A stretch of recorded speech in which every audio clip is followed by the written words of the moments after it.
leadership teams are not always aware of why these things are getting stuck.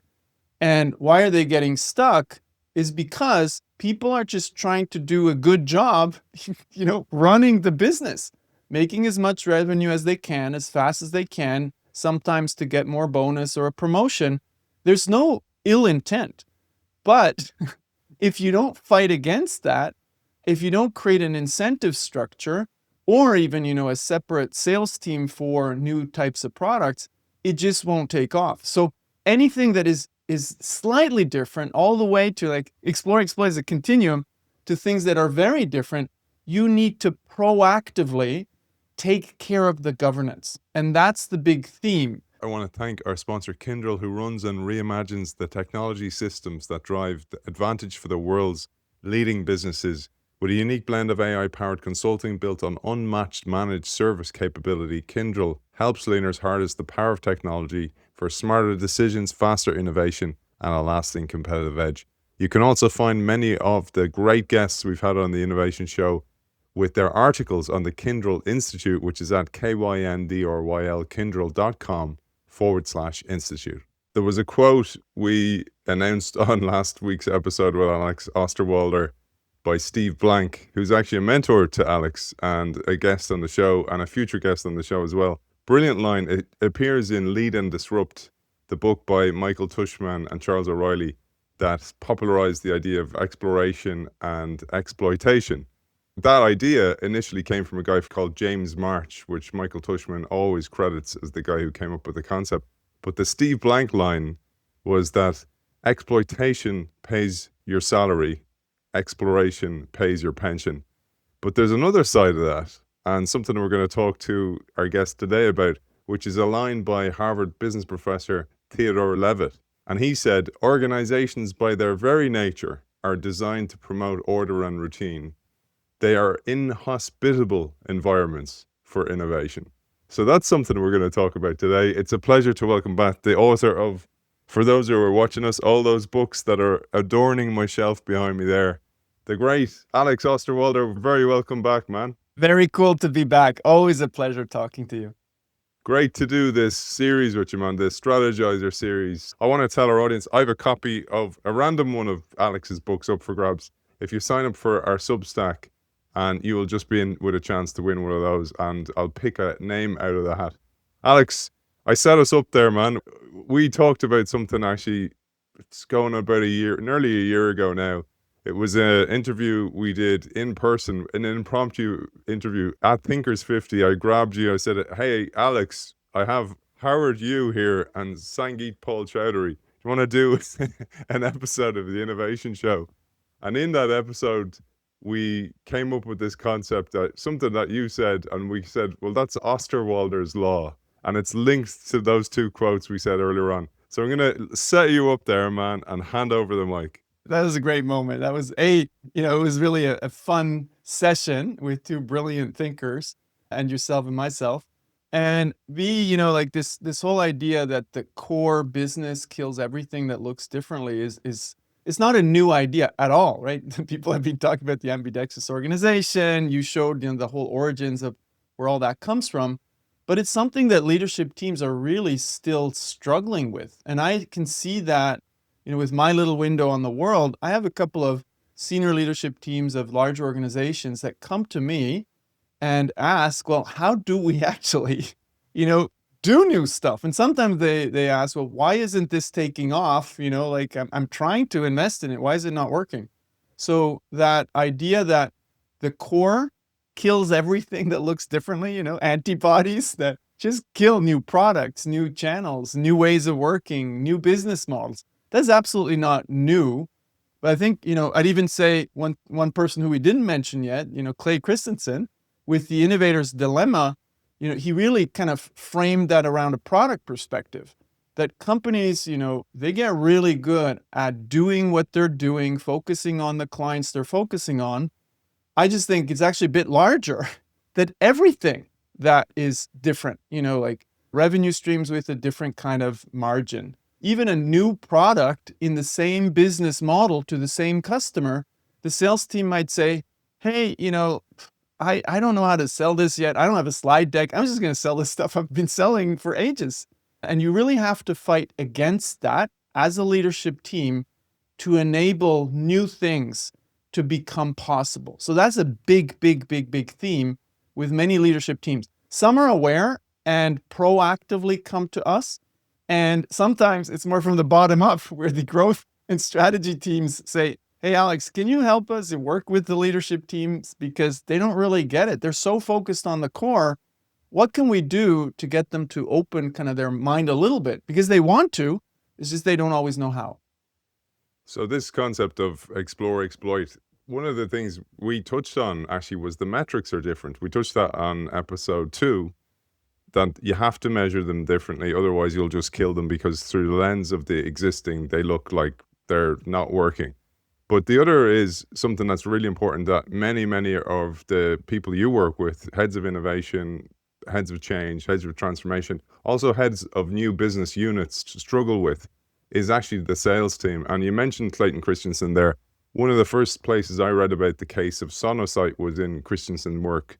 And SonoSite was this company that introduced in 2002, I think it was, this product called the Titan. And it was a ultrasound device about the size of a laptop.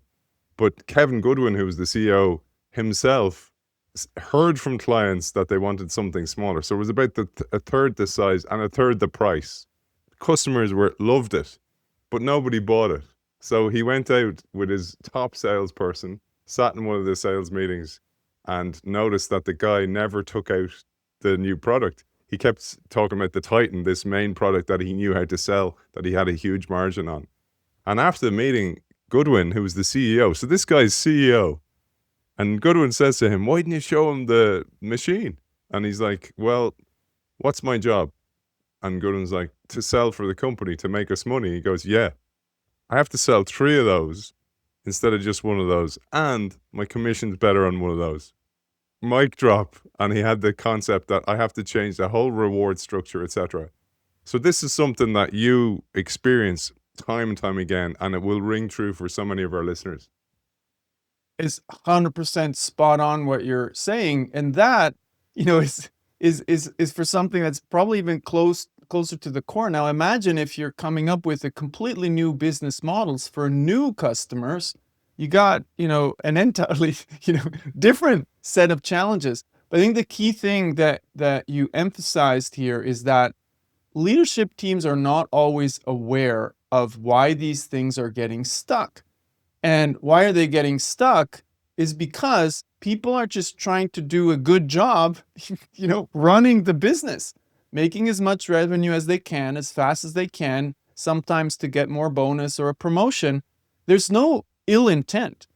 But if you don't fight against that, if you don't create an incentive structure, or even, a separate sales team for new types of products, it just won't take off. So anything that is slightly different, all the way to like explore, exploit as a continuum, to things that are very different, you need to proactively take care of the governance. And that's the big theme. So again, ambidextrous is not new. It's a term that's been out there, but not very many companies that I see are really good at dealing with this. And that's the entire spectrum. It can just be a slightly different product.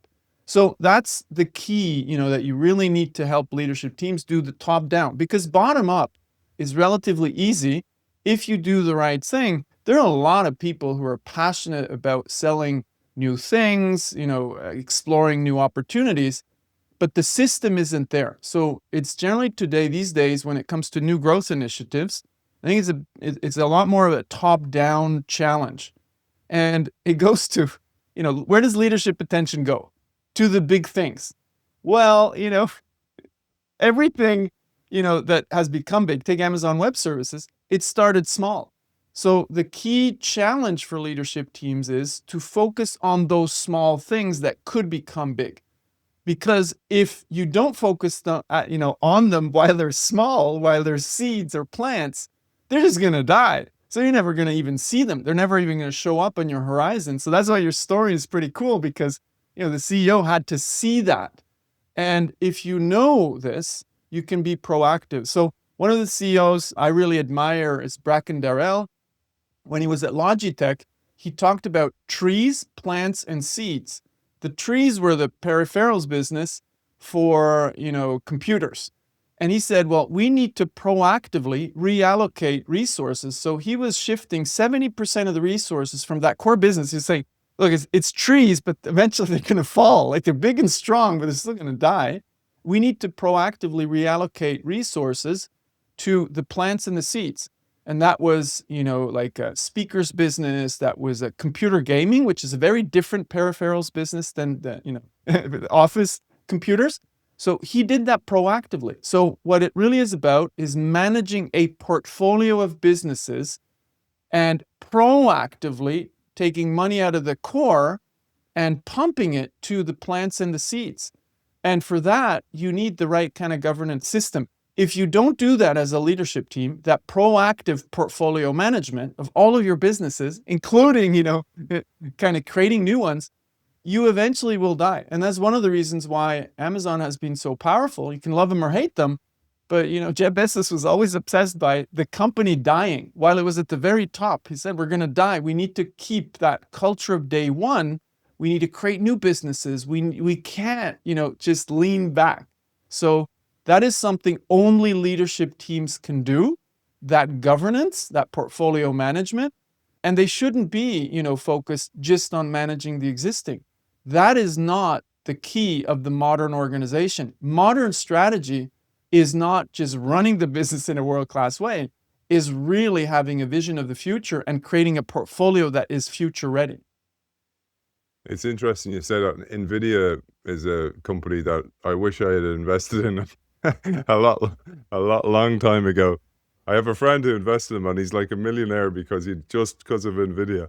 But one of the things that was interesting is a book about NVIDIA out, and I was reading through it, and Jensen Huang always said we're 18 months from bankruptcy.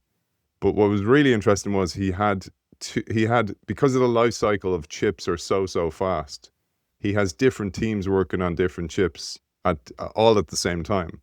And it brings me back to something you said, which is the governance aspect.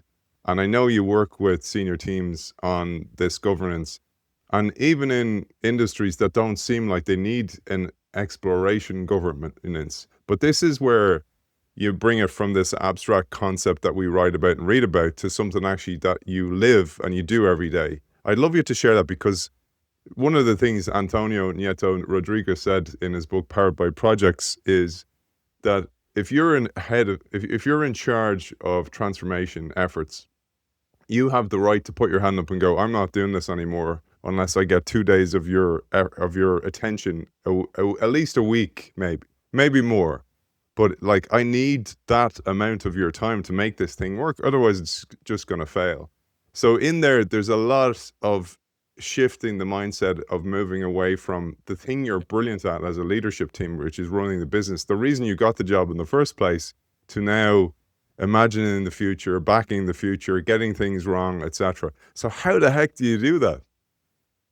Yeah, so I'll share a quick anecdote before I get to a concrete case of a company that we're working with now.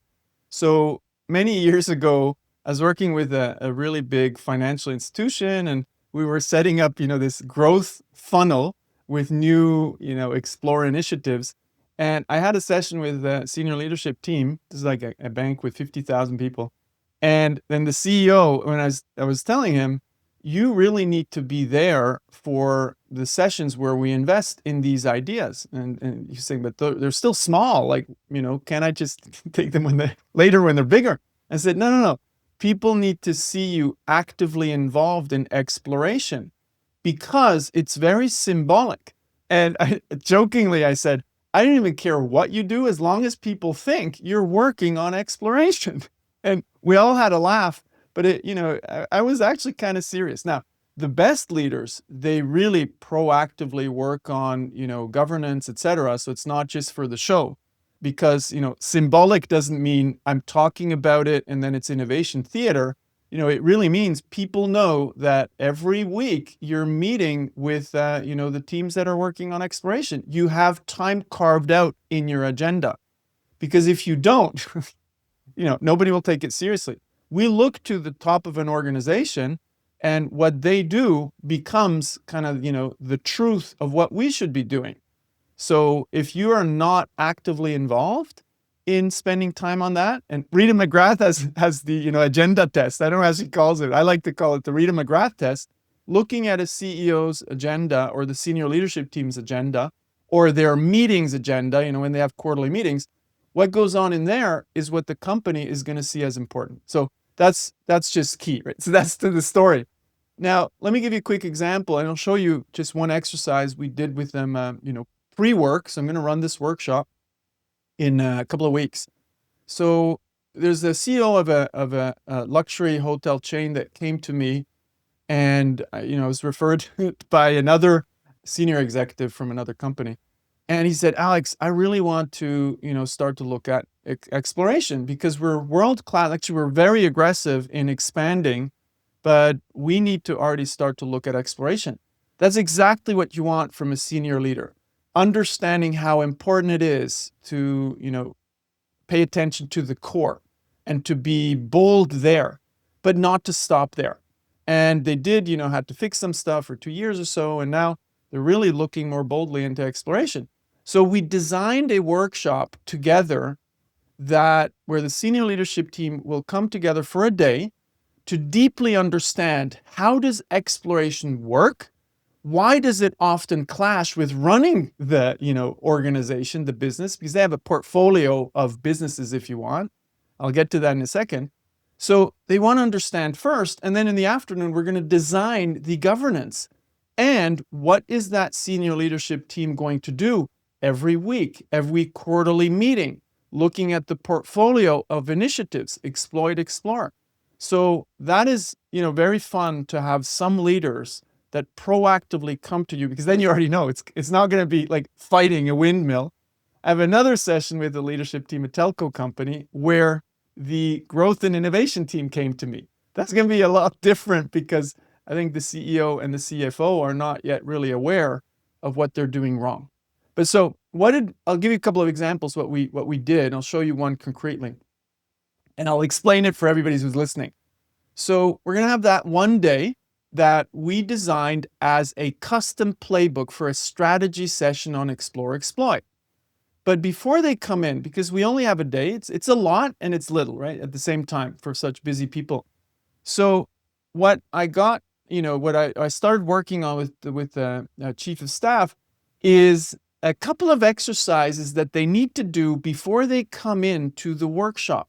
So they already understand, how does exploitation and exploration clash? How can I compare two business models?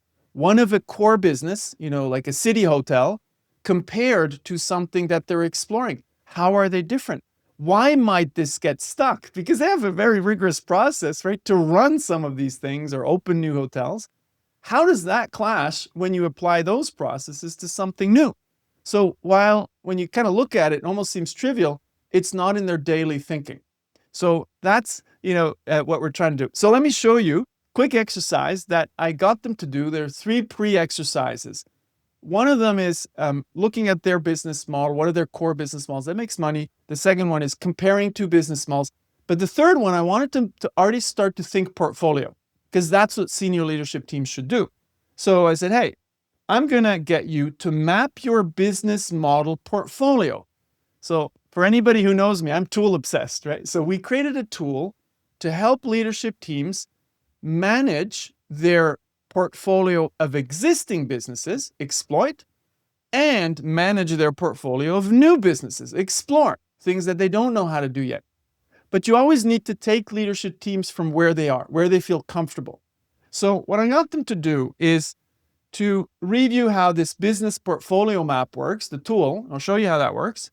Then I get them to place each business model that I put onto sticky notes here: city hotels, beach resorts, island retreats, residences attached to their hotels, luxury villas, luxury yachts, private jets. Kind of fascinating how that whole domain of luxury hotels is shifting from lodging to experiences. That's a big shift, right? Because if you're used to managing a hotel, you have no clue how to manage experiences, right? So that's a really big exploration.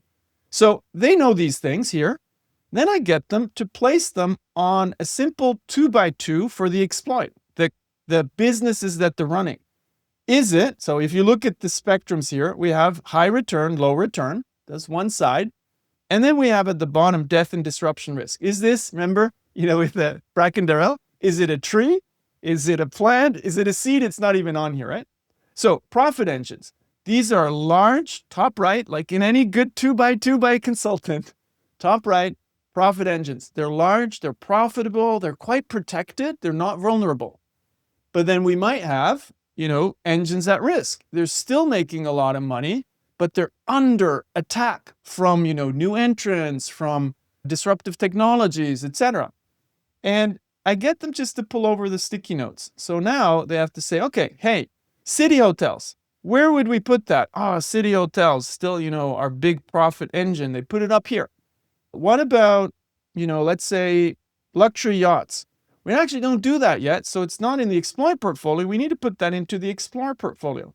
So what they start to do, and some companies are already good at this, right? But what they start to do is understand that it's not about managing a business or one core business model.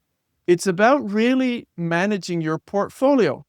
Now, quite a few companies are good at managing the core portfolio, existing businesses, but you need to start to open their mind to, well, guess what? Some of these business models are vulnerable. So if you're just focusing on lodging, you might actually, lose your most loyal clientele because they don't want to stay at the same place. They want to move towards experiences. So do we have anything in the exploit portfolio? No, we don't. So we might want to, start to look at these experiences and start to explore. So that's what senior leadership teams should do, is start to look at the portfolio. That's the strategic view. And once you understand that, now you can design a governance system so that every quarter or every year at the very least, you look at the portfolio. Is the exploit portfolio good enough? Should we start to explore? And the answer is very simple. You should probably start to explore today unless you're doing a turnaround. So, Hubert Dolly from Best Buy, he said, Alex, we had 2 years, we had to focus on turning around Best Buy, so it was all about exploit. But once we had that done, we needed to immediately start to explore. So it's these kind of simple exercises that I get the leadership teams to do before they even come in. I call that a custom playbook, and this is one of our visual workspaces in those custom playbooks. But these things can be designed. Now, I don't think leadership teams are really good at designing these kinds of workshops. So that is the task of thinkers, of consultants. But unfortunately, we go into too much detail around slide decks and, a lot of numbers, rather than zooming out and saying, hey, what's the strategic view here? What are the simple questions we should address before we get to the complexity? There's enough space for complexity, but actually the pillars of explore, exploit are pretty straightforward and simple, and you need to bring them out and discuss them before you get into the details of implementation. It's so funny, man. I'm so passionate about this work because I experienced the difference from actually doing it. I told you I came across your work in 2008, 2009. And actually, do you remember the iPad app you brought out? It was really early. It was an iPad app version of the business model canvas. So I think when you bought the book, you got a book. Actually, the iPad app was like $30 or something. It was quite expensive, but it was worth it. And what I did with it was with my team, and partly this was, if you want to learn, teach. So I was actually showing my team how our business worked. It was media. And by unbundling the business into basically Post-it notes, everybody understood it differently. And then people were offering different ideas differently, because now they understood that their job wasn't just showing up and doing tasks all the time. It was more strategic. And I think that's the thing. People they just don't have the lens. Nobody's wrong or stupid or, ignorant. Well, actually, ignorance is probably the word, because it means you don't know something. And once you know it, you can't unsee it. That's the beauty of this work. So Yeah. with these canvases, Alex, where can people find them? Because I know you're so generous with Strategyzer, giving away a lot of these tools. You're democratizing tools, essentially, like you did with the canvas. Where's the best place for people to find it? And also, I'll let you know as well, for Innovation Show listeners, Alex has kindly given us a discount code. So Innovation Show 20 will get you 20% off any of the paid ones, but there's lots of free ones as well. So the tools themselves, like the portfolio map, we describe it in our books, but we put all of that onto our website. At strategyzer.com, you'll find a lot of material that you can download. And basically, we want people to, and if you have the energy to kind of learn on your own and you want to go through the material, be our guest, right? We want that to spread because we just want better business practices. And then if you're really into, you know what, I actually want to get the result and I want to use your stuff because you get me to the result faster with Playbooks, they can sign up to our Playbook library. So the goal there is really to take all of the things we do with all companies, okay, map a portfolio map. And we put that into our Playbook library so people can get there faster just to do the task, right? A book is about all these ideas. A playbook is about getting one outcome and working towards that. Understand the concepts, apply them like I just showed you. So you get all of that on strategyzer.com. Awesome. It's always a pleasure. Author of The Invincible Company, Testing Business Ideas, High Impact Tools for Teams, Value Proposition Design, Business Model Generation, and the one that he doesn't have behind him, but I do, Biz for Kids, which is a business model book to understand, for children to understand business models, because they're going to need to someday. Alexander Osterwalder, thank you for joining us. Thanks for having me. Real pleasure. As always, thank you to our sponsor, Kyndryl, who runs and reimagines the technology systems that drive advantage for the world's leading businesses. With a unique blend of AI-powered consulting built on unmatched managed service capability, Kyndryl helps leaders harness the power of technology for smarter decisions, faster innovation, and a lasting competitive edge. You can find Kyndryl at KYNDRYL, Kyndryl.com.